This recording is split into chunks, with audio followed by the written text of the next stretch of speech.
We don't have a lot of time, so we'll just get started. My class is called Contemporary Multicultural Studies, and it's about the problems faced in a rapidly evolving society of high technology and hybrid cultures. East is combining with West, and the third world is merging with the first world to create crisis conflict unique to our time. For America, the war in Vietnam was the first big crisis of this type, and because of your close involvement in that war, I would like to talk to you tonight about it. I'm not interested in a historical view of the war, but more of a personal perspective from someone like you who was there and was part of that culture. The key thing I'm interested in is how you view the differences in the two cultures, American and Vietnamese, and the problems that arose from those differences. So my first question is, tell me what rank you had in the South Vietnamese military and what your duties were. Well, I was Lieutenant Colonel, Air Force pilot, kamikaze pilot. You know kamikaze pilot? No. Kamikaze pilot is sacrificed, like a Japanese in Pearl Harbor. You had to go to the boat, explode and die. We didn't sacrifice by that way, but we know that anytime when we fly to the enemy, to that spot, we will be shot down. But we know the danger, but no problem. Go straight ahead. That is, we call kamikaze. Okay. So we know that we will die, but no problem. How many years were you in the service? 20 years. 20 years? Yes. And you were a lieutenant colonel? Yes. Did you practice Qigong at that time while you were in the service? Or when did Yes, I was a private doctor for the Prime Minister and the Vice President Nguyen. Oh, you were? Oh, yeah. Yeah, that's what I thought you said you were. Right. So you were close with the Vice President and the President? Yes. Very close. Yeah. And you actually treated yes. 24 hours. 24 hours? Yes. We live together. We fly together. So did you actually live in the palace with the where the president lived and resided? Is that where you lived? Yes. Okay. My second question, as I said, what interests me most is how you perceive the two cultures to be different. What are these differences, and how do you think they affected the interaction of Vietnamese people and the Americans? In other words, what factors were different with your culture compared to the American culture? How were they different?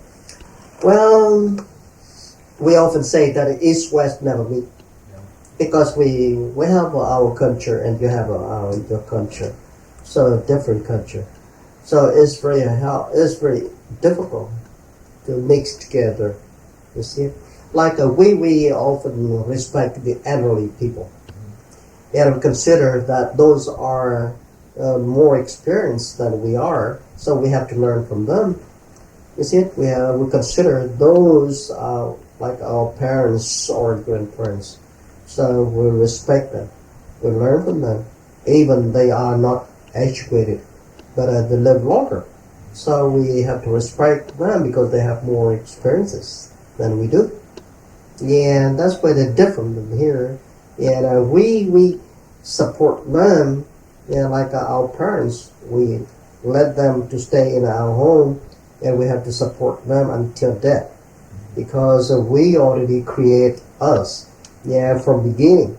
So now our turn is to serve them to the end.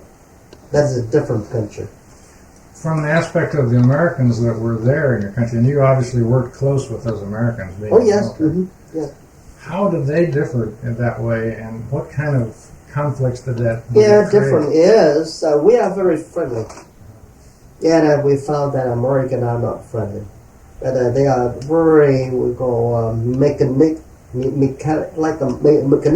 Mechanical. Right, mechanical. They don't express their emotions very well. No. They hide their emotions. Exactly. But we expose.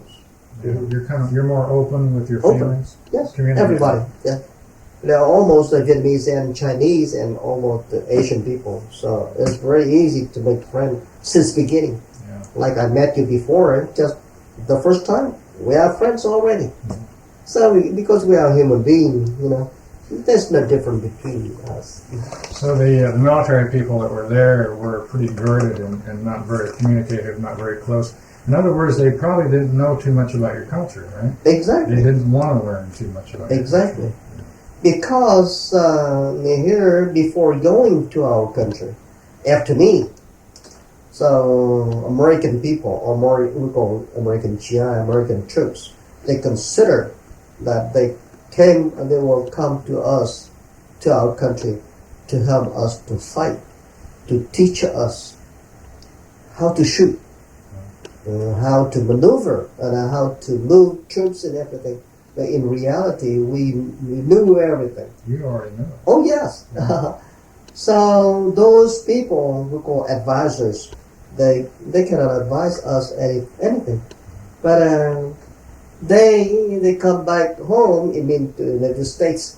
They go to Pentagon with those experiences. They already learned from Vietnamese. So it wound up that those advisors learned more from you than they taught. Sure. Oh yeah.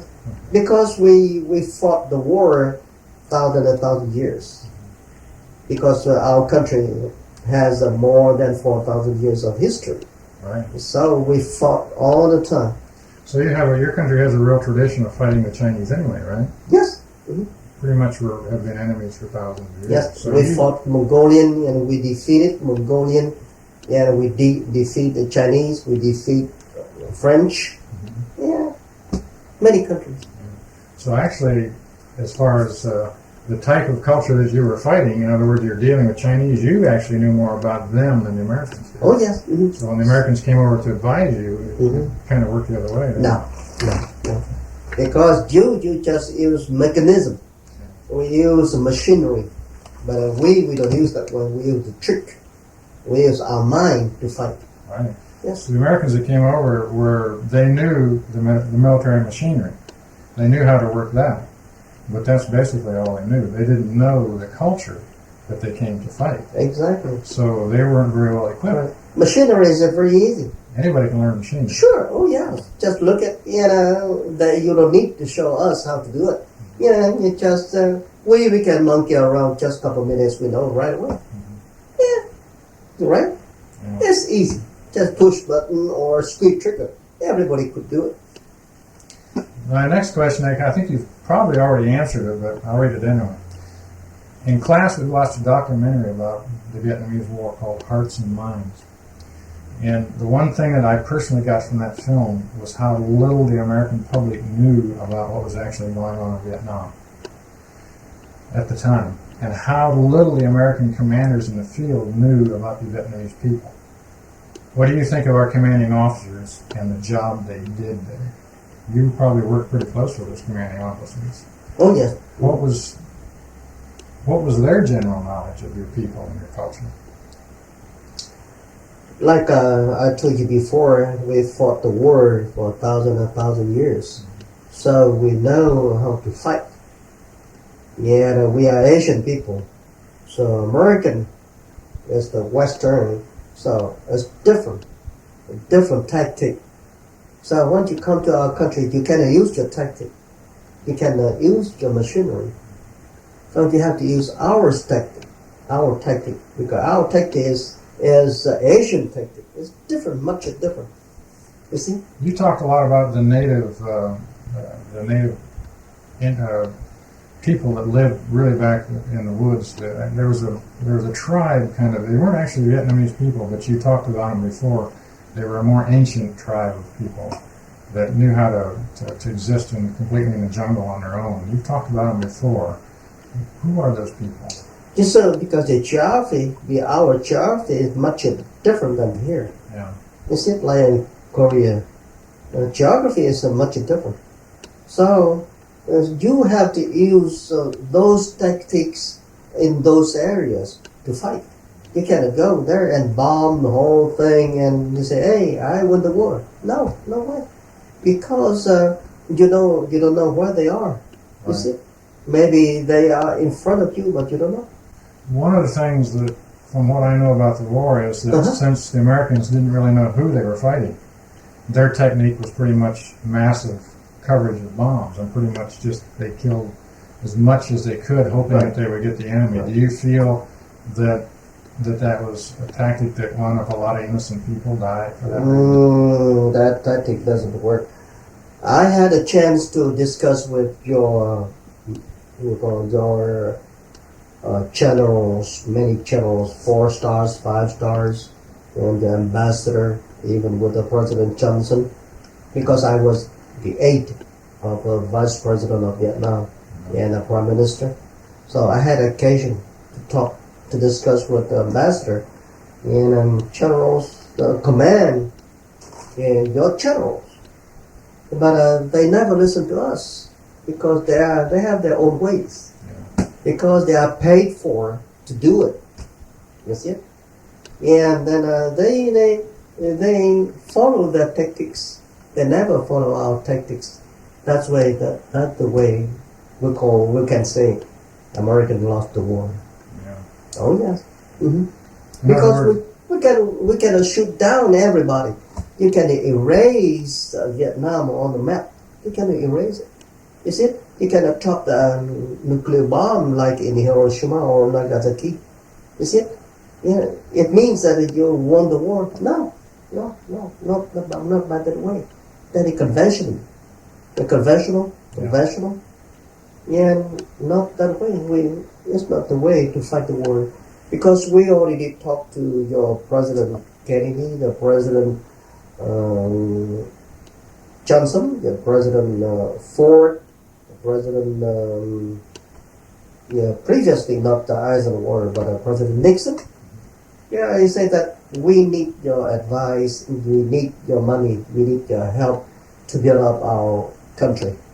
So since like in Malaysia, the English already helped Malaysia to build up their economies. So no more fighting, because everybody is happy in our country too. If we build our economy, we are strong enough. We'll live peacefully. So the communists, they give up. so rather than come in with a military presence and bring in military equipment, you thought from your standpoint it would have been better to come in and support them economically, to help build up their economy, to make them stronger so that you could do your own fighting.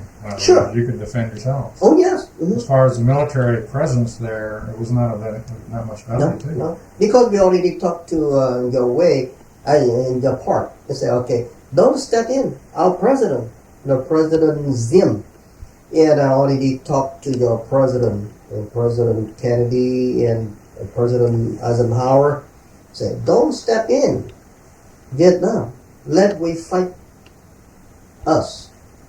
We fight each other. We know where they are and we know who they are.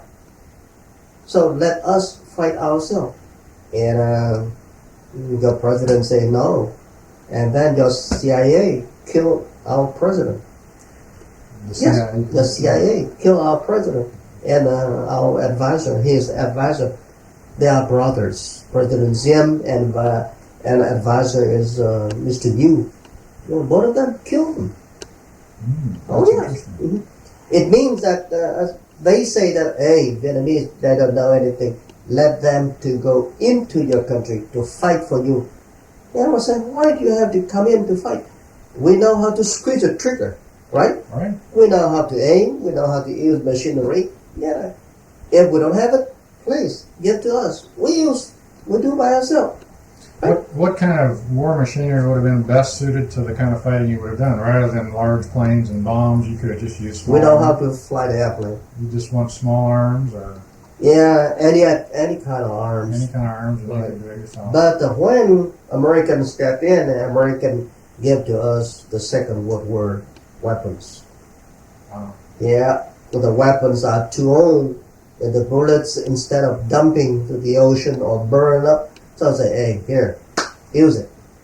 Yeah, under AIDS. It means that okay, I helped you about $1 million, but they deduct those weapons in there. You see it? So we don't have $1 million, but you sold your weapons to us. You see? Like we have corn, we have rice, we have chicken, we have beef, everything. You cow, everything. You say, hey, you don't need to use that one. You use our corn. You use our rice. During that time, your corn You have plenty of corn here, so each year you have to burn your corn. You don't have the storage, so you use those corn to Vietnam. You say, hey, use our corn. Don't grow your corn anymore under 8. So it means that we owe money. Uh-huh. So in other words, they were kind of stymieing your culture by taking you out of the production and giving it to you rather than you produce your own. That's way. So we say, oh, just shut up everything. So we don't grow our own. You see it? Did they do that so that you'd be more available to fight? Why? No. What was the theory behind that? Simply to sell you something so you'd be indebted to them? No. Like one GI, when one GI goes to Vietnam, or you send, one GI in here is supposed $1,000 a month, but one GI goes there, so he can earn about $2,000 a month. And we say, okay, will you supply chicken to your trip? Your chicken is not good. They eat the Vietnamese American chicken. So you bring one chicken from U.S. to Vietnam. You charge one chicken maybe $5 or $10 a chicken to feed your people, to feed your GI. You see it? You don't use our chicken. You say, your chicken is not good. But our chicken is best. It's better than American chicken. So in other words, the military presence in your country, they could have actually bought things from you to help your economy. No. They could have. No. They didn't have our economy. They killed our economy. I mean, that's what you're saying they should have done. Sure. They could have helped your economy by being there and buying things from you, rather than bringing in the American. Exactly. That's why we already suggested. You say, nah, because you want to use your own product. You see? Yeah. And you eat your own hamburger. You eat your own meat, own fish. Yeah. Because they couldn't assimilate your culture. In other words, we had to bring our culture with us, bring it along and keep it there. So we can get along. Yeah, rather than to become part of your culture and use your products and eat your food. Yes. We had to bring everything with us. Yes. You see? We just isolated us. We were there, but we were totally isolated from Right. Like one GI follows our troop under the name advisor. Okay? What is an advisor? So he cannot advise anything, but he listened to, like a cop. He said, what are you doing here? What is the paper? Everything. You gather our informations, like a CIA agent, trip. And every day, he said, it's too hot, I cannot sleep. So we have to use our own aircraft to fly over that area to chop ice cube to them at night time. Ice cubes. Ice cube. Tons and tons of ice cube to them, so they can gather ice cube to build like a room with cold for him to sleep alone. Yeah, you know how much to fly there, how much fuel we could have to consume, how many hours.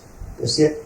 The gasoline we fly there, the pilots, the mechanic, and airplane there. You chop ice cube for them, so they can gather. How can you gather ice cube at night time? How can we supply that one? It's crazy. That's incredible. Right. So the money is in our aid, in your aid. You spend million, trillions, for that work, for your people, but not for the Vietnamese. Right. To feed American GIs. That's it. To sell your product. That's it. You see it? That's where you're wrong way. Yeah. So there was more than just fighting going on, and there was a lot of economic things that were going on that were to do business. Yeah, we were doing business. The war, Yes, sir. There was a lot of business being done. Yes, sir. All right. So many companies live on. Now, how many months you train one GI to shoot the gun? But the communists, they use the gun from many years already. But more 20 years already, because they fought long time. So their GIs, the troops have more experiences than American. Right? Oh yes, and they are single. But in here, you're scared to death because the family in here. You see, you cannot sacrifice like the communists. That's why you lost. So in other words, your troops were actually more dedicated Oh yes, than the American fighters were, yes, because the American fighters were scared of what they were going to lose by dying in the field. right. So I noticed that in the documentary that we saw, where they interviewed a lot of ex-Vietnamese boys that had been there and went Yes. back. Mhm. A lot of them, had their legs cut off, and they were really damaged from the war. And they talked about how they felt when they went over. They felt like they were doing a patriotic thing and fighting for their country. And you could see the change in the attitude after they came back and they saw what was going on, and they saw what they fought for and what they died for. And their whole attitudes had changed. They saw the futility of the whole thing, Yes. from actually being there. Yes. So like the communists or we just shoot one by one, like one bullet, just one guy down. But American, when they hear pam pam pam pam everywhere, they just squeeze the trigger. That's it. Yeah, you cannot see anybody. Squeeze trigger and they run out of ammo, and they run to you. They kill. That's it. That's it. We're going to experience. You see? I read a book in this class, Mhm. and in this book it was a fictional book. There was a character in the book that was based on a real character, Yes. and he had been a fighter in Vietnam, Mhm. and he was, I believe, working for the CIA, and he was an undercover guerrilla, Mhm. an American guerrilla fighter, Yes. and his duty was to, under the cover of night, to slip up into North Vietnam and go into the villages Yes. and pick out the village leader.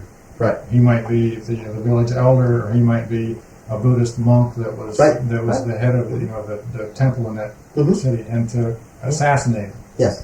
And that was a war of a moral war, where they were trying to demoralize the villagers and the people of North Vietnam by assassinating individual leaders in the villages. Right. Did you have any knowledge of that happening? Oh, Vietnam War is terrible. A lot of that kind of stuff Yeah. went on. Kill everybody because they use the North Vietnamese. They use Chinese tactic. We call Mao Zedong tactic. Mao Zedong tactic is to make enemy afraid of you, and you go, they will surrender. That is the Mao Zedong tactic. It means they kill first. They kill everybody. So everybody is afraid of them. When they come in, and they say, "Oh, they come. Okay, not surrender." That's like GI too. But they kill American troops. You see, and they kill everywhere. In the city, in the jungle, or in the village, and everywhere. And when they could, they do it. And then when they come in, and everybody just surrender because they're scared to death. They will kill, truly, like an American Indian. You see, scared to death. Let me ask you one more question. As the war progressed from its earliest days up until the last days of the American pullout, I'm sure the attitude of everyone involved must have changed. How did you see that change, and how did your attitude change towards the end of the war? I know you were one of the last ones out when the Americans pulled Right. out. You told me a story once about how you were one of the last pilots out to carry people out. The last time when I was 8, and I used my hotline to call Pentagon. You had to call everybody. Yeah, they say, it's too late. Play another game. Yeah, and when you have time, I will show you many letters written by hand, by President Nixon, by President Johnson, yes, and by President Ford, to assure that the Vietnamese people, Vietnamese president, Vietnamese delegation, just signed peace treaty, peace accord in Paris, peace accord, and we promise, and when the communists invaded, just 40 or 48 hours, we come back. right away. And when the communists invaded, we called the president and said, hey, our Congress or some, they're on vacation. Nobody can decide it. The president is on vacation too. Nobody decided. It means they abandoned Vietnam. You die by yourself. You see it? Yeah. So Vietnamese people consider that American is a traitor. You see? Because you don't keep the words. You just tell us to sign a peace treaty. It means no more fighting. Every troops pull out. And since we already signed, and they forget, and everybody forget that peace treaty. And they invade us. And how can we fight? So we have to pull out too. And that's why I go to United States. Is that basically how you wound up in the United States? Why Yes. you came here? Mm-hmm. Yes, because the security. Would you have preferred to stay in your own country? Mm-hmm. Would you have preferred to stay in Vietnam if you could? Yes, I prefer. Yes, because I fought the war when I was young. So I fought that war 20 years. But before 20 years, I already fought against the French people. Oh, you did? Oh yes, when I was young, about 10 years old, I already fought. And everybody already fought against the French. And the French, we already defeat them. You have to remember that only Vietnamese people in only Vietnam can defeat Mongolia. Only Vietnamese. Yeah. I think that's pretty well proven. Oh yes. Oh yes. We obviously didn't do history. that. Oh yeah. We use trick. With our mind. We don't use weapons. Well, you told me about in the history of your country how you used to do. How you used to fight the Chinese with once a year. You would get together with a contest almost. Right. And it became, rather than an actual war of man against man, it became you would choose one champion from your country, one champion from the Chinese, and they would get together. And Right. They Compete. They would fight Yes. almost as a ritual war. Right. And that went on for quite a few years, right? Yes. Thousands of years. Yes. Mm-hmm. Because the Chinese cannot defeat us. So they said each year, so instead of fighting, so we fight with our mind. So they chose one scientist, smartest man of China, to compete with a smartest man with a Vietnamese smart man. And we won all the time. Yes. So okay, if Vietnamese win, so they okay, we don't fight with you. So both countries will live peacefully. If not, they come in and fight against us. But anytime when they come in to fight and they lost, the Chinese. Mm-hmm. Oh yeah, we use trick. That's when you. How old were you when you started studying martial arts? About 12 years. 12 years old. Yes, 12 years old. And did you do that because you wanted to fight the Against the French. Oh yes. And that's how you got started with martial arts? Yes. Mm-hmm. Mm-hmm. Let me ask you another question. Sure. I'm sure the war had a profound effect on your life. And can you tell me how it's affected you since you left Vietnam? And do you think that has had anything to do with you becoming a healer? Medicine. And choosing the profession that you've chosen. Hmm. Well, about you mean medical field or what? Well, how do you think your experiences in Vietnam and what you went through in those days, how do you think that guided you into the field that you're in now? Because you're now a healer, you're helping people, and you teach people, you teach martial arts, yes, and you teach healing. Yes. Do you think your history and what you went through affected you to help you become what you are today? Well, that is for living. Yeah, because I think that when I know something, I want everybody to know like I do. That's the way we help each other. We teach each other because I learned many things, you see, from our ancestors, our grandparents, our friends. So we want everybody together to do something. That's it.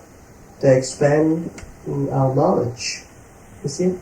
Because everybody is friend.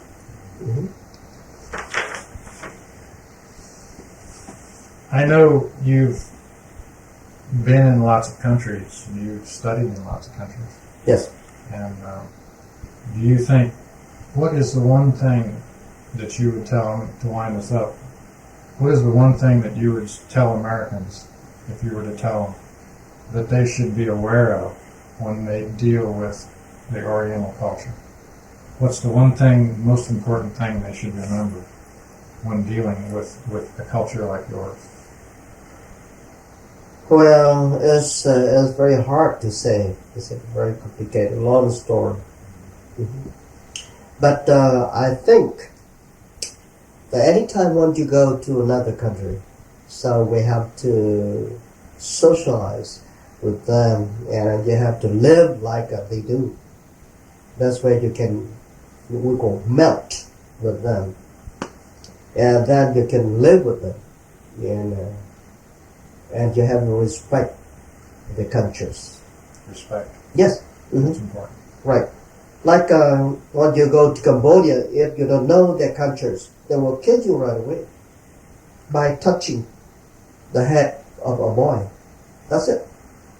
Like you go to a house, another family, and accidentally you touch the head of that boy, and the father comes in and chops your head down right away, because you don't know the culture. Because his head considered that a shield or a chair for the Buddha to sit on it. You see? But accidentally, because you don't know the culture, you touch his head. It means you touch the Buddha. Oh. They killed you. It means they killed you insult. Here's God. That's it. You see? I think what you're saying then is the most important thing is to learn about the other culture. Sure. To understand it in order to be able to accept exactly. it. And probably Americans tend to not want to do that. Don't want to learn. They tend not to want to learn. It hurts me a lot because I've met many people, American, and they consider that we are the people just live in the jungle, but not civilized like American. You see, that is 100% wrong. Because our culture, we have more than 4,000 years of history, so when you consider who is better, who knows better, you see? And then in the film you see jungle, you are fighting in the jungle. And they ask me, in your country you have pepper, you have salt, you have doctors. We have many doctors. We have salt, we export salt, we export everything. We export many things. Gold, silver, we export everything, but they cover up. They cover up. Then American people don't know that American and Vietnamese have it, but we have uranium. That's why you come to our country to pick up our uranium. Oh yeah, and we have many mines, and we have our oil wells are deepest of the world. And in the future, every country will try off. Middle East, China, Australia, or US will try off. But Vietnamese, we have it. That's why everybody wants Vietnam. Because our wells, our economy, our mines, you see, we're a rich country, but nobody knows it. But maybe they know it, but they cover up, you see. Yeah, they just come in, pull out, come in, pull out, you see. And about the tactic, then when we have time, I don't will discuss about those ones. We know your tactic. That's why when I talked to General Westmoreland, General Westmoreland is my good friend. He said, "Hey, Colonel, forget it. Don't talk about that. Drink beer." And I laugh at him, and he laugh at me. You know? One of us did just tap and drink beer. Yeah, because he knows it. but he may not say anything. He just executed. That's it. Just close your eyes like a horse. Go straight ahead. Yeah, that's what he was taught. Yes, sir. That's it. Yeah, and he comes here. He comes to Orlando. He comes to see me. Does he? Oh yes, General Washington. He's my good friend. Mm-hmm. Oh yes, because I talk to your generals, many generals. Because that is my what we call my what? Well, my situation is to communicate with your officials. You see, your government, the people. You were kind of a liaison. Yes, Is that the word? yes, right. We call aid the camp. Yeah, aid the camp. Aide de camp. Aid the camp is the person, the high rank, and who helps a president or vice president or a general to work. Right. Yeah, like your President Clinton, you have many aides. Himself, he cannot do it. He has his own cabinet. Many people sit together and work together.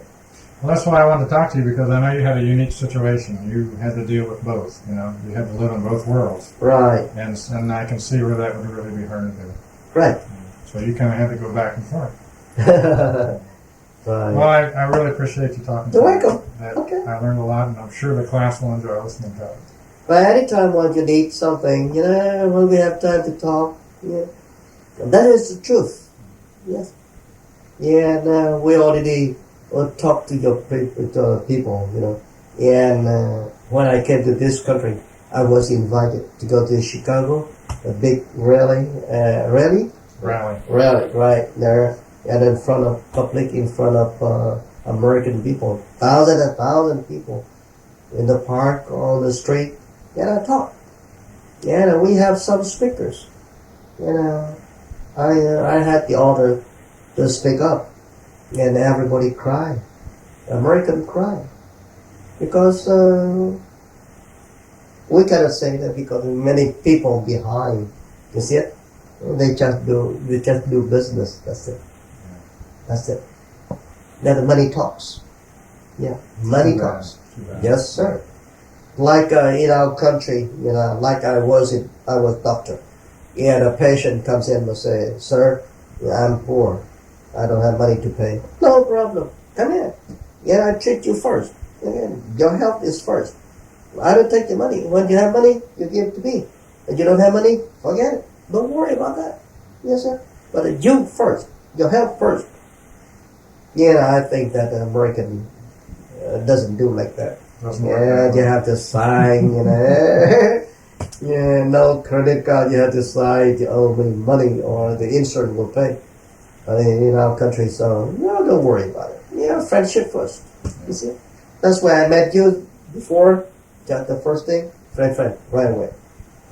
Don't worry. Well, I've learned a lot from you in the last couple of years, and I appreciate that.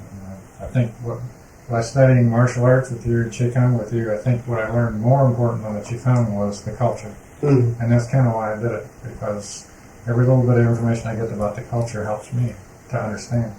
And I think that's what Americans need to do more of. Oh, yes. Oh, yes. Mm-hmm. The American audience went wrong way.